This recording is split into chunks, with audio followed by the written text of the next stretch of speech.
Hello. आज की हमारी वीडियो का टॉपिक है मिस्टेक यानी गलती। गलती के बारे में क्या कह रहा है। An erroneous belief concerning something is called a mistake. किसी अनुबंध के तथ्यों के बारे में किया गया भ्रांतिमूलक अथवा आधारहीन विश्वास ही गलती कहलाता है। मतलब जो क्योंकि हम कॉन्ट्रैक्ट के बारे में पढ़ रहे हैं और कॉन्ट्रैक्ट में कंसेंट का चैप्टर, फ्री कंसेंट का चैप्टर, और फ्री कंसेंट में क्या है कि जो कंसेंट के बारे में था कि कंसेंट जो है वो coercion, undue influence, mistake, fraud, इनसे प्रभावित नहीं होनी चाहिए, तभी जो है हम इसको फ्री कंसेंट बोल सकते हैं। तो उसमें क्या है कि अब जो आज का चैप्टर है वो हमारा आज का जो टॉपिक है दैट इज मिस्टेक, गलती के बारे में है। तो गलती का मतलब कि जो कॉन्ट्रैक्ट हम करने वाले हैं, जो एग्रीमेंट हम करने वाले हैं, उस एग्रीमेंट के जो फैक्ट्स हैं, इंपॉर्टेंट मटेरियल फैक्ट्स, उसके बारे में जो पार्टीज हैं, दोनों पार्टीज या एक पार्टी, हो सकता है कि एक पार्टी गलती पे, हो सकता है कि दोनों पार्टियां जो है वो गलती पे हैं, दोनों पार्टियां जो गलत बात समझ रही हैं। क्योंकि जो अपने पढ़ा भी था डेफिनेशन के टाइम पे कि वैलिड कॉन्ट्रैक्ट के लिए क्या होना चाहिए कि they must B agreed upon the same thing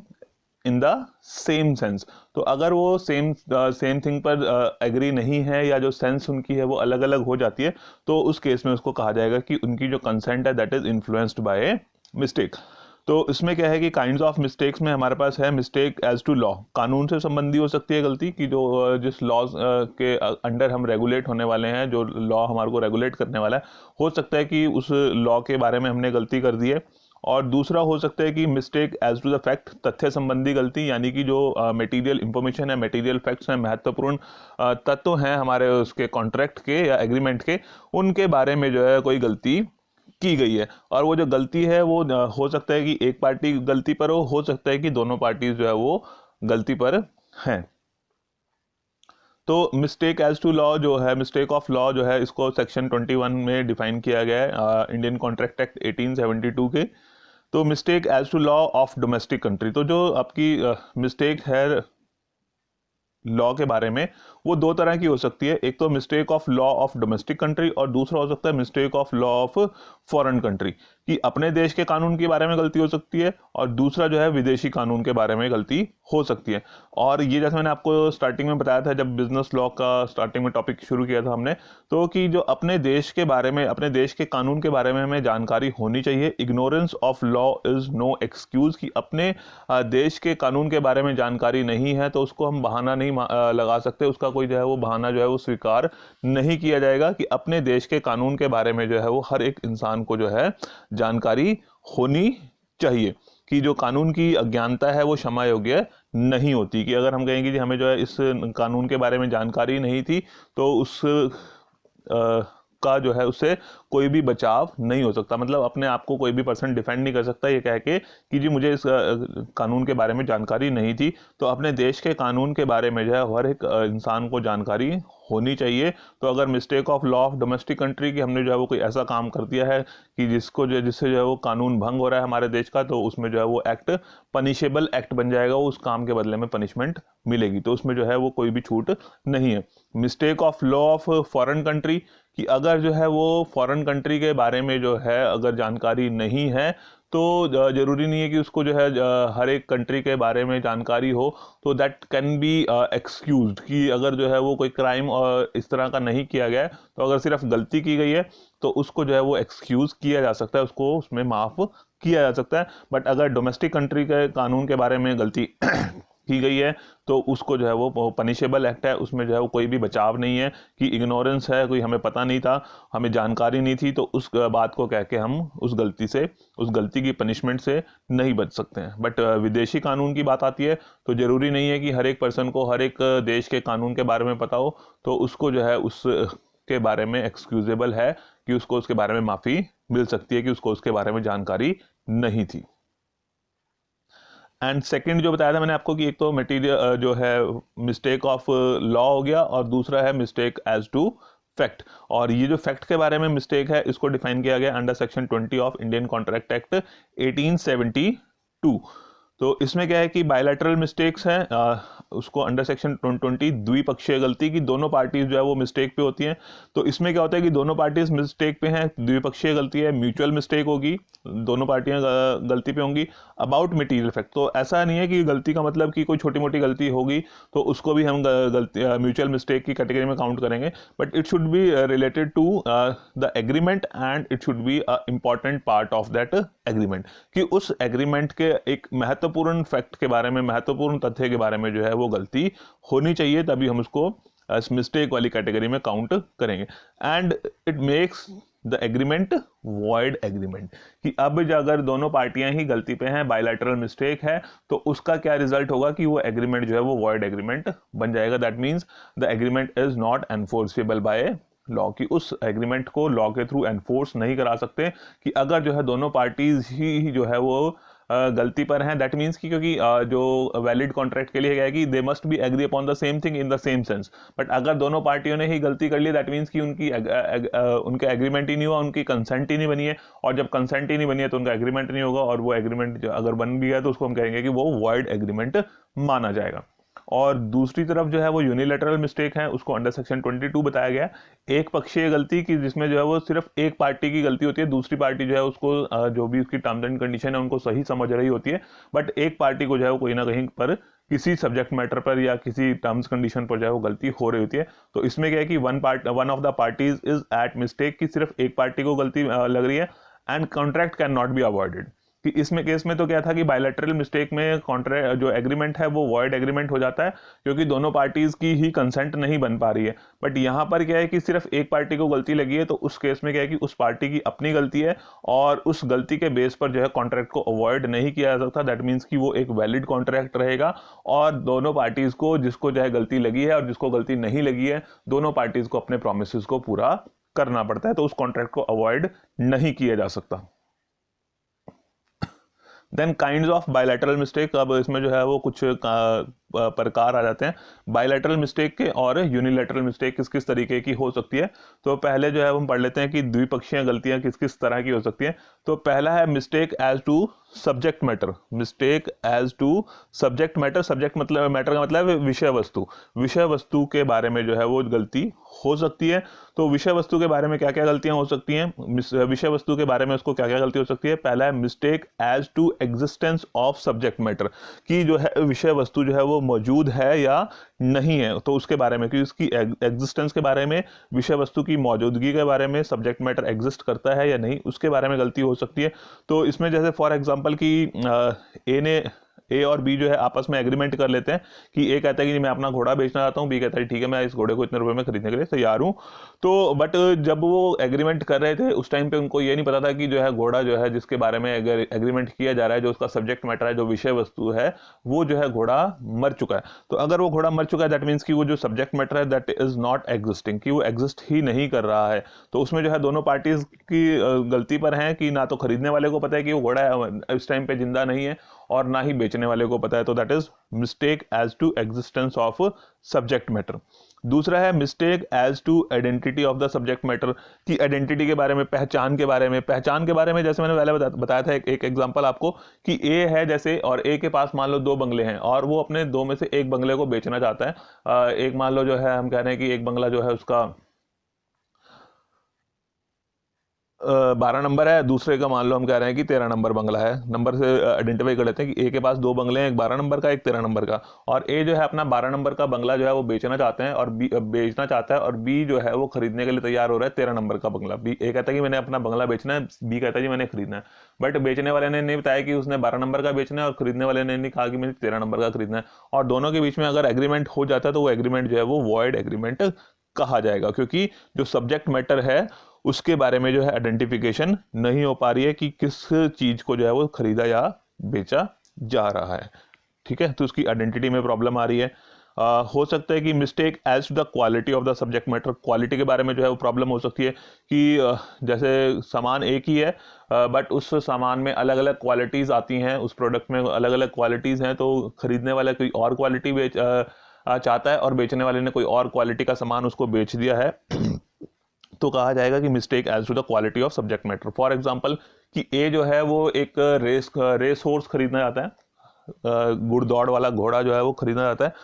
दौड़ लगाने वाला घोड़ा, बट बी जो है उसको माल ढोने वाला यानी कि कार्ट हॉर्स दे देता है, तो फिर वो जो एग्रीमेंट है वो वॉइड एग्रीमेंट की कैटेगरी में आ जाएगा, क्योंकि खरीदने वाले ने जो है वो रेस हॉर्स खरीदना था और बेचने वाले ने उसको कार्ट हॉर्स बेच दिया, बेचा और खरीदा जो है वो घोड़ा ही गया, बट घोड़े की क्वालिटी जो है वो अलग अलग होगी, क्योंकि घुड़दौड़ वाले घोड़े जो है वो अलग हैं और माल ढोने वाले घोड़े जो है वो अलग होते हैं। तो that is quality of subject matter, तो उस केस में भी जो है एग्रीमेंट वॉइड एग्रीमेंट बन जाता है। Then mistake as to the quantity of the subject matter, कई बार जो है क्वांटिटी में प्रॉब्लम आ जाती है कि क्वांटिटी में कि कितनी क्वांटिटी उसके बारे में बताई गई है कि कितनी खरीदनी है या कितनी बेचनी है। तो मान लो जैसे किसी ने जो है टाइप्ड मैसेज भेजा, टाइप्ड मैसेज में लिख दिया उसने कि send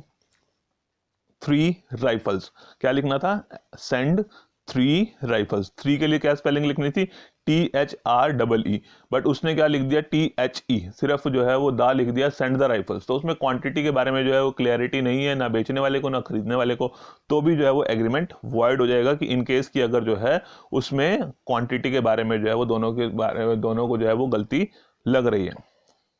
then mistake as to the title of the subject matter, title का मतलब है कि उसका मालिकाना हक, टाइटल का क्या मतलब है कि मालिकाना हक के बारे में अगर गलती लग रही है तब भी जो है वो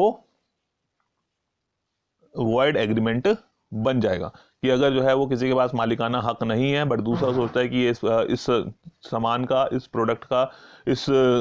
चीज का मालिक है, और तो वो उससे खरीदने के लिए और वो बेचने के लिए तैयार हो जाता है क्योंकि उसके पास मालिकाना हक नहीं है, तो वो जो है वो वॉइड एग्रीमेंट की कैटेगरी में काउंट होगा। Then mistake as to the price of subject matter, ये प्राइस के बारे में अगर जो है वो प्राइस के बारे में क्लैरिटी नहीं है, प्राइस के बारे में दोनों को जो है वो कुछ गलती लग रही है, तो भी जो है वो एग्रीमेंट वॉइड एग्रीमेंट बन जाएगा। जो है एग्रीमेंट अगर जो है वो दोनों को जो है वो गलती लग रही है प्राइस के लिए, तो मान लो उन्होंने जो है वो म्यूचुअली एग्री किया था कि जो है इतने रुपए पे सामान बेचा जाएगा और इतने रुपए पे खरीदा जाएगा, बट जब उन्होंने रिटर्न में एग्रीमेंट किया तो हो सकता है कि गलती से जो है दोनों ने जो है वो अमाउंट गलत लिख दी। अब दोनों ने जो है वो गलती से अमाउंट गलत लिख दी, तो जो है उस केस में फिर एग्रीमेंट जो है वो वॉइड एग्रीमेंट बन जाएगा, क्योंकि जब उन्होंने वर्बली डिसाइड किया कि हमें जो है ये मान लो एग्रीमेंट करना है, तो उन्होंने terms and condition price decide कर लिया। अब जब वो एग्जीक्यूट, जब उसको रिटर्न में करने की बात आई तो लिखते हुए जो हो सकता है कि प्राइस उन्होंने गलत लिख दिया, तो बेचने वाले ने भी उसको एक्सेप्ट कर लिया, खरीदने वाले ने भी एक्सेप्ट कर लिया, तो जो है उसको बायलैटरल मिस्टेक की कैटेगरी में लेंगे कि सब्जेक्ट मैटर का जो प्राइस है उसके बारे में दोनों को गलती लग रही है, और तब भी जो है वो एग्रीमेंट वॉइड एग्रीमेंट की कैटेगरी में आएगा। Then mistake as to the possibility of the performance, अब ये तो थी कि सब्जेक्ट मैटर के बारे में हो सकती है दोनों पार्टीज को गलती, और या फिर जो है वो पॉसिबिलिटी ऑफ परफॉर्मेंस के बारे में गलती लग सकती है। तो पहली हो सकती है फिजिकल इम्पॉसिबिलिटी, फिजिकल इम्पॉसिबिलिटी यानी कि भौतिक असंभवता, कि फिजिकली वो पॉसिबल ही नहीं है कि उसको काम को कंप्लीट किया जाए, कि फॉर एग्जांपल कि एक मजिशियन कहता है कि आप मुझे जो है वो 10,000 रुपये दे दो और उसके बदले में मैं आपको 1,00,000 रुपये का जो है वो खजाना निकाल के दे दूंगा। तो ऐसा जो है वो ना तो जो जिसने एग्रीमेंट में कहा है कि जी 10,000 रुपये देने के लिए तैयार है उसके लिए भी पॉसिबल नहीं है, और जो दूसरा कह रहा है कि 10,000 के बदले में मैं 1,00,000 का खजाना निकाल के दे दूंगा, वो उसके लिए भी पॉसिबल नहीं है, तो वो physical impossibility of the performance हो गया। सेकंड है लीगल इम्पॉसिबिलिटी ऑफ परफॉर्मेंस, तो पहला था फिजिकल इम्पॉसिबिलिटी, दूसरा है लीगल इम्पॉसिबिलिटी। लीगल इम्पॉसिबिलिटी का मतलब कि जो लीगली जो है उसको पूरा करना जो है वो मुश्किल है, कि वो कानून में कुछ ऐसा चेंज हो गया है और उस कानून चेंज की वजह से जो है उसको पूरा नहीं किया जा सकता, कि लीगली जो है उसको हम जो है वो पूरा नहीं कर सकते, तो उसको कहेंगे कि legal impossibility of the performance, की लीगली जो है वो पूरा नहीं किया जा सकता, तब उसको लीगल इम्पॉसिबिलिटी कहा जाएगा। जैसे मैंने बताया था कि इसमें मान लो कि उसने जो है कॉन्ट्रैक्ट किया कि ए ने जो है बी के साथ एग्रीमेंट किया कि वो जो है इतने टन्स ऑफ राइस जो है वो बी को बेच देगा, बट हो सकता है कि जैसे वो इंटरस्टेट था उनका, तो गवर्नमेंट ने जो है वो मना कर दिया कि आप इंटरस्टेट जो है वो सेल नहीं कर सकते, तो वो एक्ट जो है वो जो एग्रीमेंट है उनका वो लीगली इम्पॉसिबल है, क्योंकि वो कानून के विरुद्ध हो जाएगा, तो इलीगल हो जाएगा, तो वो वॉइड एग्रीमेंट आएगा, कि उन्होंने जो है वो लीगली इम्पॉसिबल है उस काम को करना। देन यूनिलैटरल मिस्टेक्स के बारे में मैंने बताया था, तो उसकी कुछ यूनिलैटरल मिस्टेक्स का क्या बताया था कि यूनिलैटरल मिस्टेक कि जिसमें एक पार्टी मिस्टेक पर होती है और दूसरी पार्टी जो है उसके टर्म्स एंड कंडीशन को सही समझ रही है, और अगर ऐसी यूनिलैटरल मिस्टेक होती हैं तो उस यूनिलैटरल मिस्टेक में कॉन्ट्रैक्ट को अवॉइड नहीं किया जा सकता, वो कॉन्ट्रैक्ट जो है वो एक वैलिड कॉन्ट्रैक्ट बन जाता है। फॉर एग्जाम्पल की जो है ए अपना घर जो है वो बी को 44,000 में बेचना चाहता था। ए ने जो अपना घर जो है वो बी को 44,000 में बेचना था, बट जब उसने ऑफर दिया तो लिखते हुए 44 की जगह जो है उसने 34 लिख दिया। क्या किया कि 44 की जगह 34 लिख दिया। तो उसने जो है गलती से ऑफर के टाइम पे जो है वो जो उसके मन में चल रहा था कि मुझे जो है घर अपना 44 में बेचना है, बट उसने लिखते हुए उसको 34,000 कर दिया। तो उसमें जो है सिर्फ बेचने वाला यानी कि जिसने ऑफर दिया है वो गलती पर है। अगर दूसरी पार्टी उसको एक्सेप्ट कर लेती है तो ऑफर देने वाले को वो अपना घर जो है वो 34,000 में ही देना पड़ेगा। यानी कि यूनिलैटरल मिस्टेक के केस में आप कॉन्ट्रैक्ट को अवॉइड नहीं कर सकते, क्योंकि सिर्फ एक पार्टी से गलती हुई है, दूसरी पार्टी ने उसको फैक्ट को सही समझा है। बट इसके कुछ एक्सेप्शंस हैं कि जो अपवाद हैं कि एक पक्षीय गलती के केस में भी जो है उसको एग्रीमेंट को वॉइड एग्रीमेंट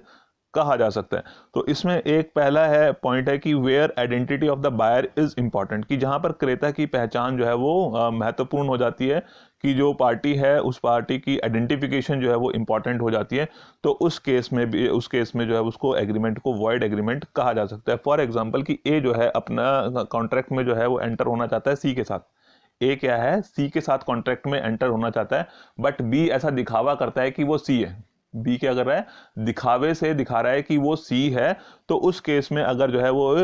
ए जो है बी के साथ बी एग्रीमेंट में एंटर हो जाता है,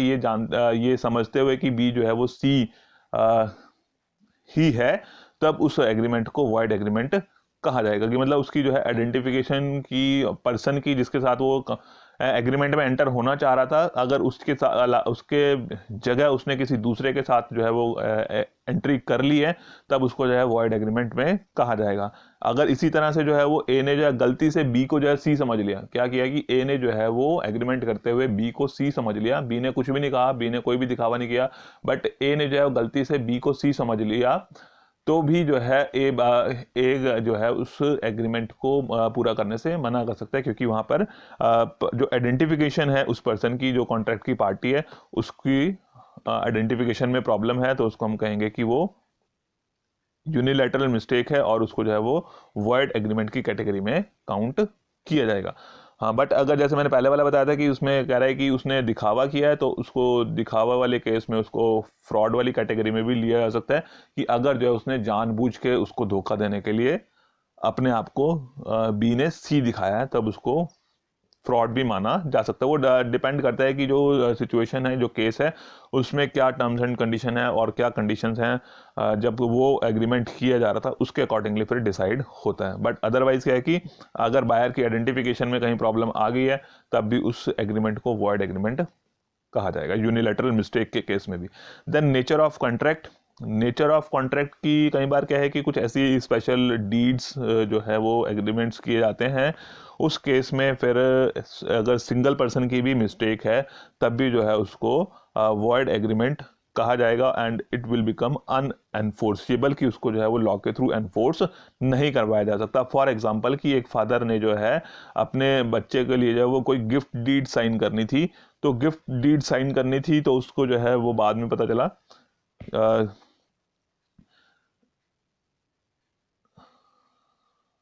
गिफ्ट डीड जो है उसने फादर ने साइन कर दी, बट उसको क्या है कि बाद में पता लगा कि ये पावर ऑफ अटॉर्नी उसने साइन कर दी है, तो वो डीड जो है वो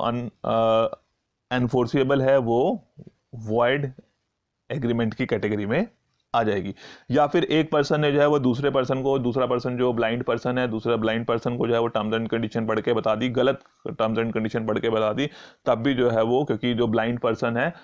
उसको जो है वो गलती लगी है टर्म्स एंड कंडीशंस के बारे में, तो वो जो है उसको एग्रीमेंट को वॉइड एग्रीमेंट की कैटेगरी में लेंगे, और वो जो यूनिलैटरल मिस्टेक और उसके बाद जो है वो एग्रीमेंट आपका वॉइड एग्रीमेंट बन जाएगा। तो यही है आज की वीडियो में। Okay, thank you.